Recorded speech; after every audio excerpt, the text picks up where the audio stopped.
Entering the layer of Wrath, V1 steps into an intricate cave system. Using the new armor recovered from V2, V1 grapples through the cave until they fall into a flooded section and find the remnants of a submerged city. Fighting off husks and demons, V1 is able to unlock a door blocking its path and discovers a new machine variant called the Sentry. Sentries are war machines created during the Final War, known for their powerful and specialized design. While attempts were made to repurpose them during the new piece, their streamlined functionality proved limiting until they were deployed into Hell expeditions. They possess immensely strong, lightweight legs, allowing them to anchor themselves securely in place for accurate targeting and rapid high-speed movement. This unique combination makes their legs highly valuable to scavengers. Unlike typical machines that simplify their visual processing, Sentries render full, detailed visuals, granting them unmatched accuracy over long distances. Continuing on, V1 escapes the depths of the cave and emerges on the surface during a raging storm. It continues through the rain, noticing hands reaching out from the water, and finds itself in a small village. Out of nowhere, a filth appears, but for some reason, V1 can't damage it.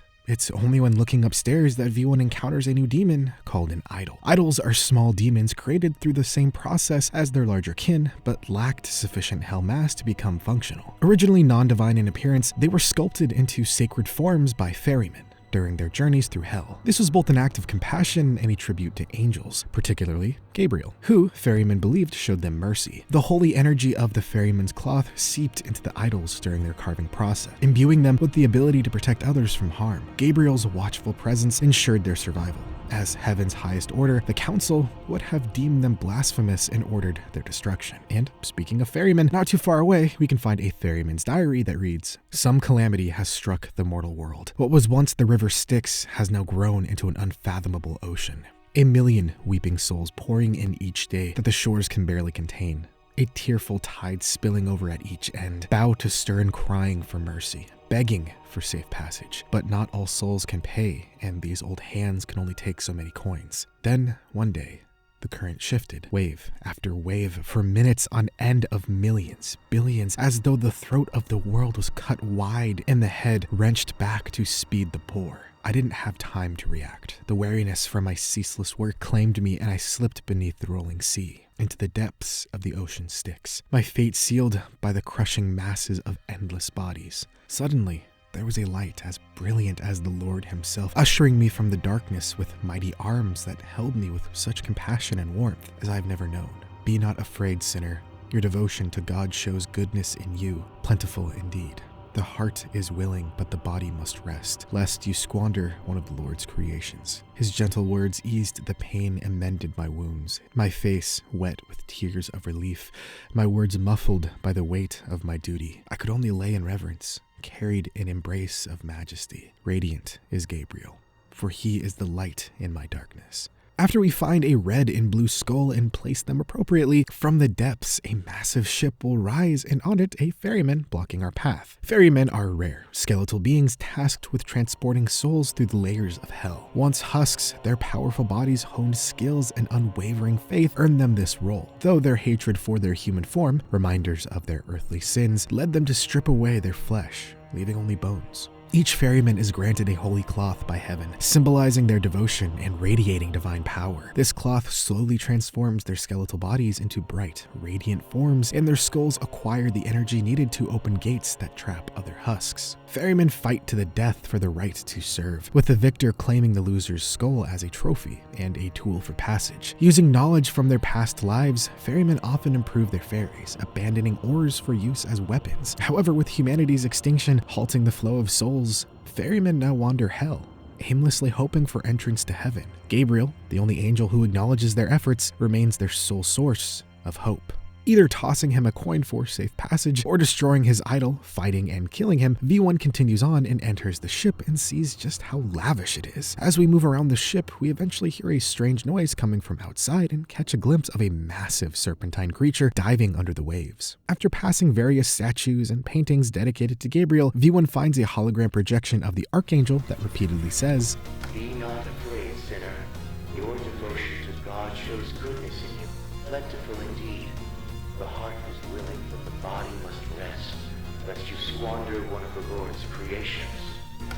The lights begin to flicker as we enter a room containing a headless ferryman with its arm replaced by a rocket launcher. Originally an industrial tool, this weapon retains a more vibrant color scheme similar to the rail cannon. Like many advanced technologies, it was first developed for war, excelling at trench digging, obstacle destruction, and explosive resupply. However, this tool could not be used as a launcher. Early models doubled as weapons, but including the systems for triggering the explosives often caused accidental chemical reactions during their generation process, detonating the explosives before they had been completed. To prevent this, the process was split. One device generates explosives while a separate launcher triggers them. As machines rarely had the luxury of cooperation due to sharing blood with others being seen as a waste, the machine that created this weapon instead modified the generation process to work with just a single user and repurposed parts from a jackhammer for launching the projectile. Instead of using a normal explosion triggering mechanism, the rockets instead used the blood of the target to complete the chemical reaction, making the generation process safe, though the weapon is more difficult to use as it requires direct hits to cause damage. Exiting the room with this new weapon, V1 is suddenly tossed around as the entire ship is flipped upside down. Doors burst open, flooding with water, the hologram flickers, and V1 tries its hardest to escape, only doing so into the depths of the ocean Styx. While navigating underwater, lightning casts distant flashes just on the surface. And when nearing the surface, a bright flash illuminates a massive snake-like creature. Reaching land, V1 comes face to face with the thing that flipped the boat.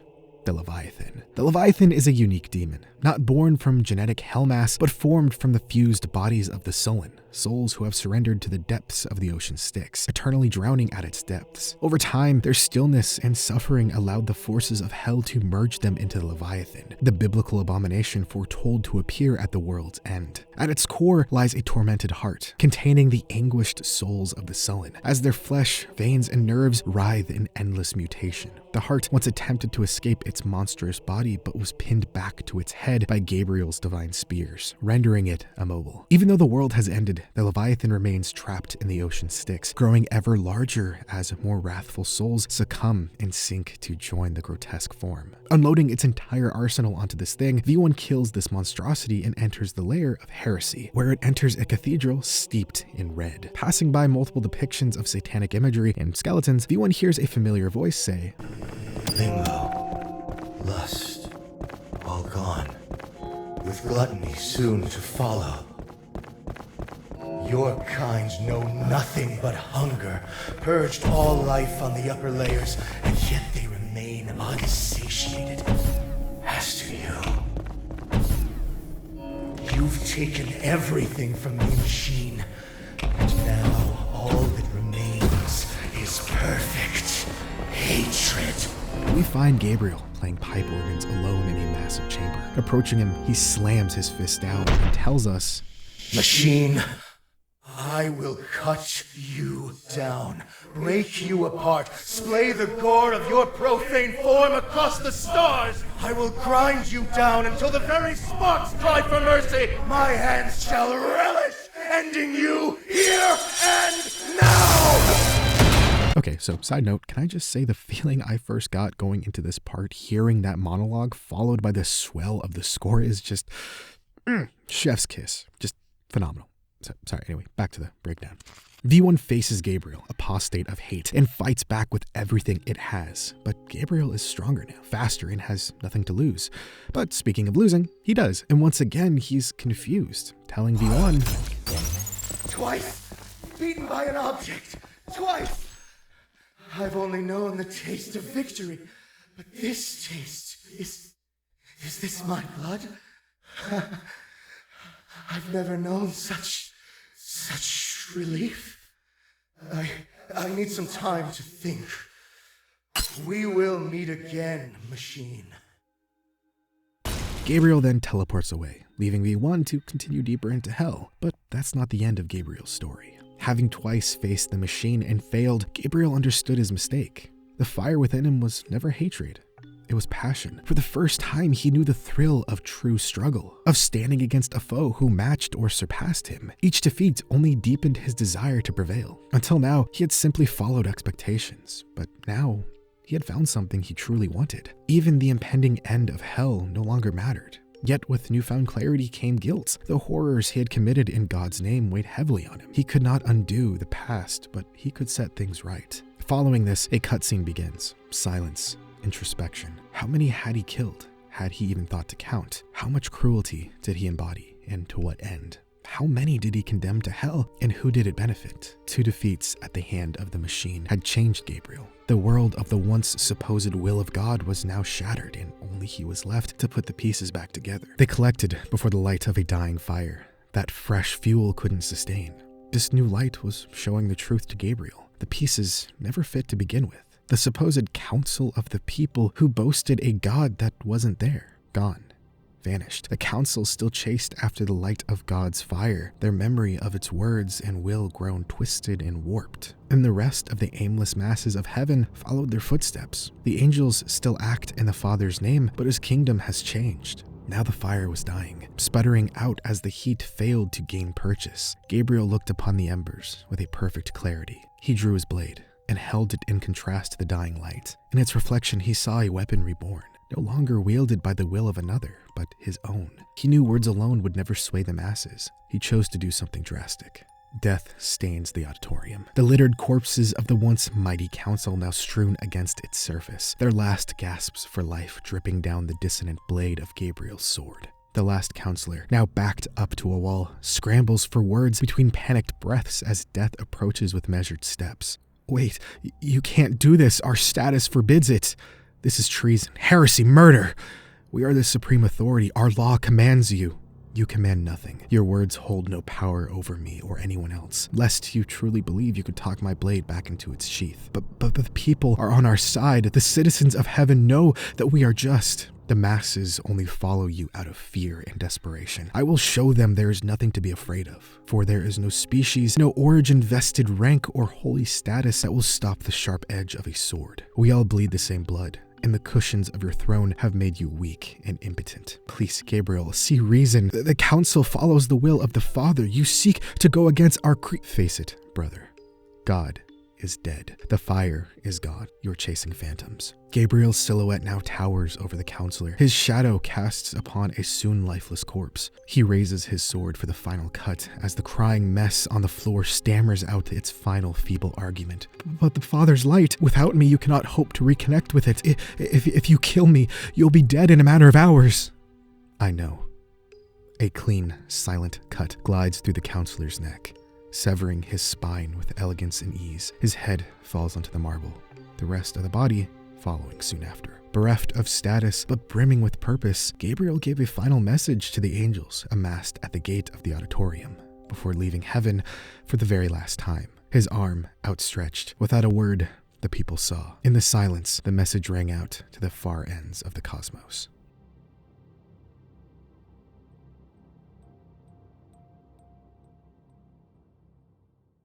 So we got a lot of juicy drama and lore revelations during these 2 missions, but first let's cover the mythology. The River Styx separates the mortal world from the underworld, where souls go after death. To cross it, the dead must pay Charon the Ferryman, with a coin usually placed in their mouth upon burial. Those who cannot pay are doomed to wander the riverbanks for eternity. In Inferno, the River Styx appears in the 5th circle of hell, where the souls of the wrathful, those who allowed their rage to control them in life, and the sullen, those who bottled up their anger and resentment in life, are punished.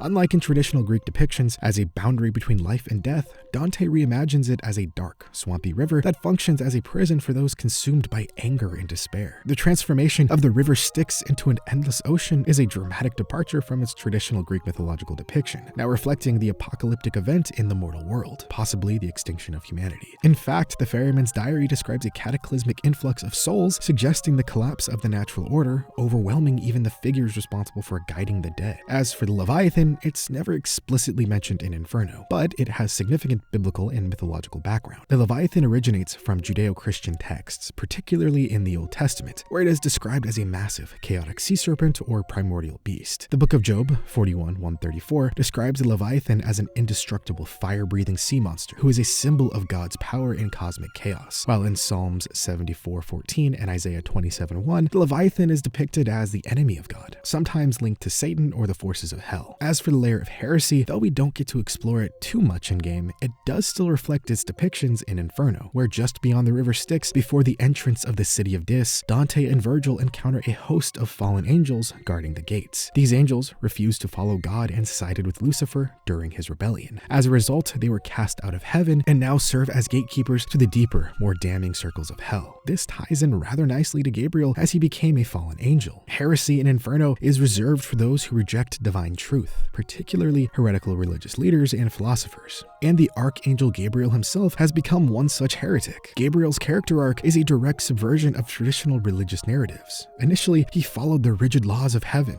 believing himself to be exerting divine will. However, through his battles with V1, he begins to question the legitimacy of the Council's rule. And we now know that the Council took up the mantle of ruling heaven after God vanished. But with all things, particularly in religion, over time the words and teachings have become twisted as corruption infected the ruling class. And with no oversight, those in heaven just followed what the Council said because what other choice did they have? But this does bring up a good point. What happened to God? In the last episode, I proposed the idea that, in some mythologies, gods are reliant on the worship of mortals. Should a mortal stop worshipping them, then they cease to exist or lose their power. Maybe after the extinction of humanity, God lost a massive amount of his divine will and left heaven to do something.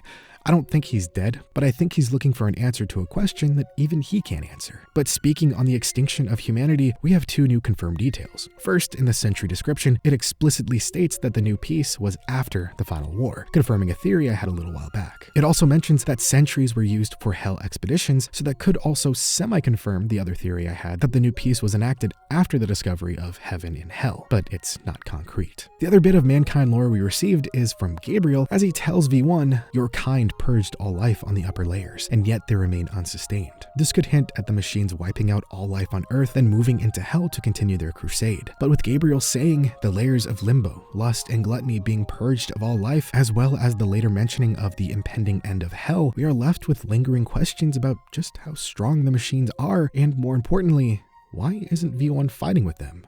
Why is it going deeper and deeper into hell? And what exactly is it looking for?